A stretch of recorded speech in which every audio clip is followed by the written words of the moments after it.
महाकुंभ जब केवल एक आनंद मेला नहीं है, ये एक साधना का पर्व है, अपने मन को साधने का पर्व है। और मन को साधने की सबसे अच्छी विधि बताई गई है दूसरों की सेवा करना। अब दूसरों की सेवा कैसे की जाए? बहुत सारे तरीके हैं दूसरों की सेवा करने से।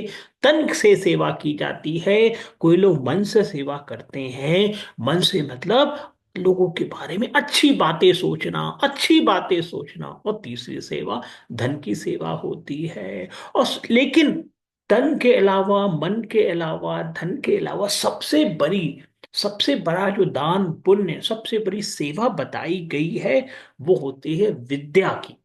जिसे कहते हैं ना, विद्या की, विद्या का दान। विद्या मतलब शिक्षा का दान। विद्या मतलब शिक्षा का दान। सबसे बड़ा महादान बताया गया है इस संसार में। सारे वेद पुराण कहते हैं शिक्षा का, विद्या का दान। क्यों? अरे भैया, आपके पास कितना धन है और क्या धन कर सकते हो? जिसे दोगे वो बंदर की भांति धन को उल्टा पुल्टा कर देगा, फिर से वो गरीब हो जाएगा, वो धन का महत्व ही नहीं समझेगा, फिर से बर्बाद हो जाएगा। और यदि करना भी है ना, करना भी है धन का दान, तो किसे करना है इसके बारे में भी चर्चा की गई है। आपको याद है ना, स्वच्छ भारत अभियान।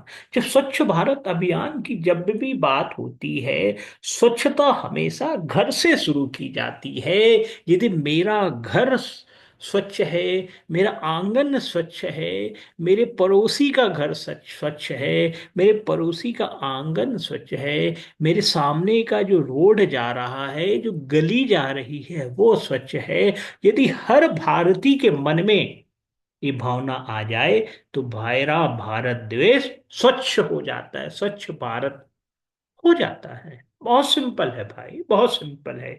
एक से अनेक ऐसे ही बने हैं भारत देश के निवासी। हम अपने घर को यदि सुरक्षित रखें, घर को साफ रखें, अपने नगर को साफ रखें, तो हमारा प्रदेश साफ होगा और हमारा देश जो है स्वच्छ हो जाएगा। यही सेम चर्चा आप यदि धन के बारे में करते हैं, आपके घर में जो भी नौकरानी नौकर काम कर रहे हैं, जिससे भी आपका संपर्क है, जिससे भी आप सेवा ले रहे हैं, यदि आप समय समय पे उनकी जरूरतों को पूरा करते रहें, उनकी जरूरतों को, अय्यासी को नहीं, जरूरतों को यदि पूरा करते रहें, तो सबसे बड़ा दान यही है।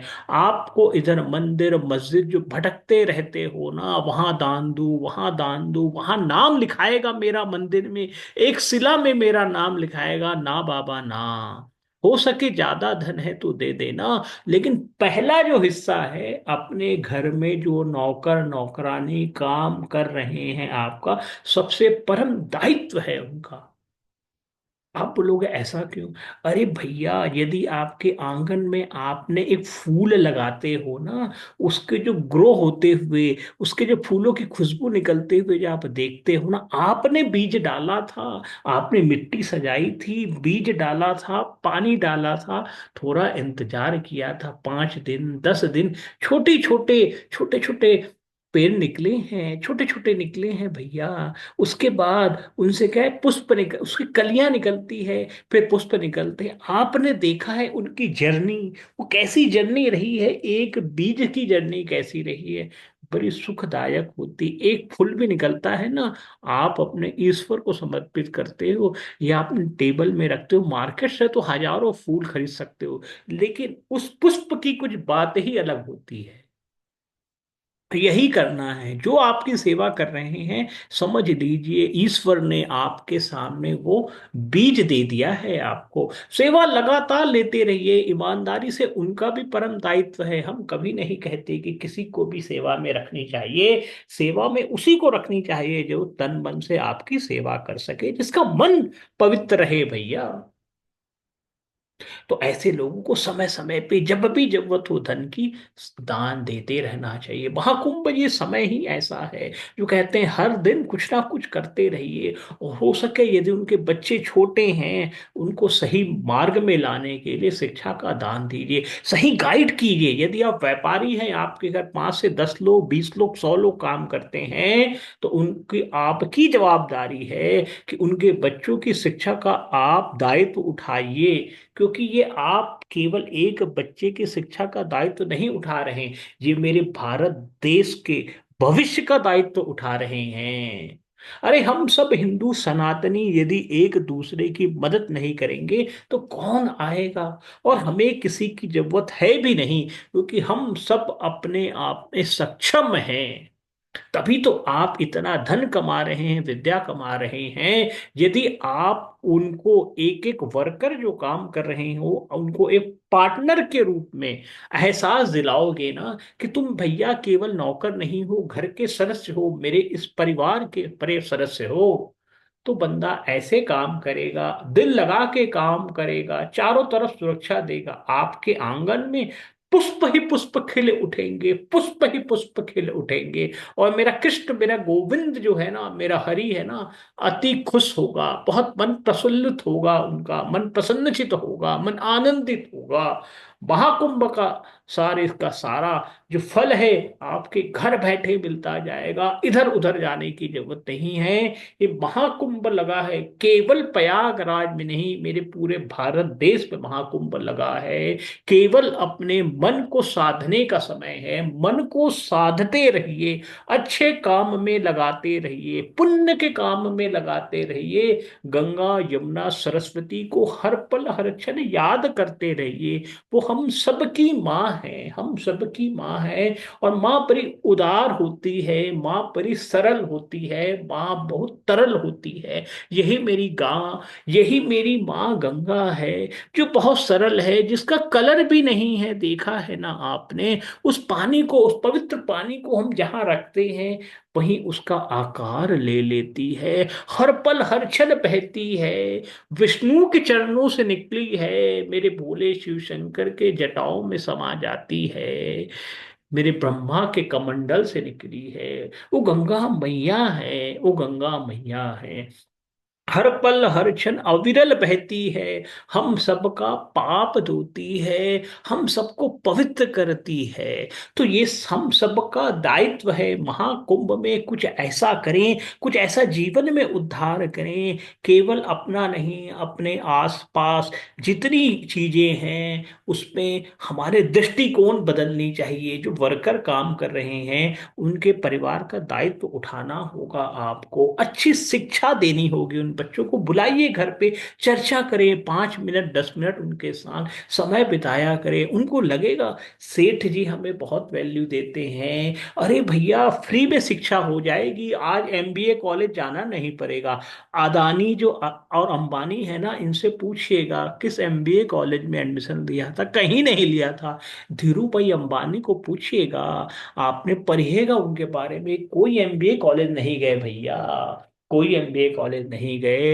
ये हम सबकी जवाबदारी है भैया, अपने आसपास जो भी लोग आपकी सेवा में लगे हैं उनको जिस भी चीज की आवश्यकता हो, जिस भी समय, अपने परिवार का सदस्य मानते हुए उन चीजों का दान करते रहना चाहिए। सबसे बड़ा महादान है। और विद्या का दान तो बिना सोचे समझे, बिना सोचे समझे भैया, जितना विद्या का दान दोगे ना उतना विद्या बढ़ती जाती है। ये मेरी माँ सरस्वती की असीम कृपा है, हम सभी पे याद रखिएगा। जिसको भी आप अच्छे मार्गदर्शन देते हैं माँ सरस्वती खुश हो जाती है, क्योंकि हम सब उनकी संतान हैं। और हर माँ चाहती है कि उसका बेटा सही मार्ग में आए, सही मार्ग में आए। और हम जब इस कलयुगी दुनिया में आ गए हैं तो एक दूसरे को सहयोग करना है। भारत देश जो हिंदूवाद देश है, सनातनी देश है, ये देश तभी नंबर 1 देश बनेगा, सारा संसार में हिंदू पताका फैलेगा जब हम सब एकत्रित होके, एक में अनेक होके एक दूसरे की सहायता करेंगे भैया।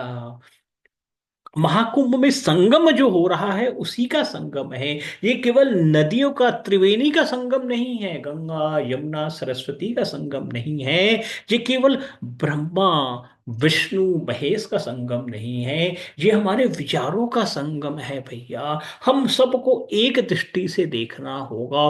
कोई ऊंच नहीं, कोई नीच नहीं, कोई काला नहीं, कोई गोरा नहीं, कोई साउथ इंडियन नहीं, कोई नॉर्थ इंडियन नहीं, कोई ईस्ट इंडियन नहीं, कोई वेस्ट इंडियन नहीं।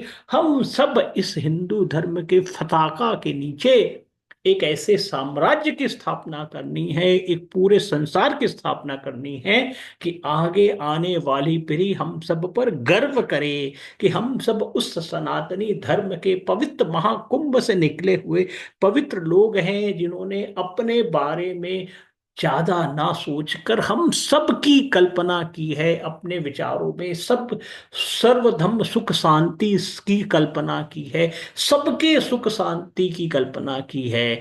ऐसा मेरा धर्म है, ऐसा मेरा महाकुंभ है। यहाँ से जो फल लेके जाता है हम सबको बांटते हैं, क्योंकि हमारे पास जो फल है ना, वो ऐसा पुण्य का फल है, जितना बांटोगे उतना बढ़ता जाएगा। हम फिर से यही आपसे विवेचना करते हैं, प्रार्थना करते हैं, आपके अंडर में जितने भी वर्कर काम करते हैं उनका ध्यान रखा करें, उनके परिवारों का ध्यान रखा करें, विद्या का दान समय समय पर दिया करें, धन की जरूरत हो धन का दान दिया करो, फालतू चीजों में धन को नहीं देना है। पूरा मॉनिटर करो कहाँ पे कैसे लोग खर्चा कर रहे हैं। हर पल हर क्षण मेरी माँ लक्ष्मी की कृपा बनी रहेगी, हर पल हर क्षण माँ सरस्वती की हम सब पर कृपा बनी रहेगी। इसी विचारधारा के साथ महाकुंभ की ढेर सारी बधाइयां हो। जय जय श्री कृष्णा, जय जय श्री राधे, वृंदावन धाम की जय हो, राधा रानी की जय हो, वृंदावन धाम की जय हो, बरसाने वाले की जय हो, राधा रानी की जय हो। जय जय श्री कृष्णा, जय जय श्री राधे, वृंदावन धाम की जय हो। जय जय श्री कृष्णा, जय जय श्री राधे।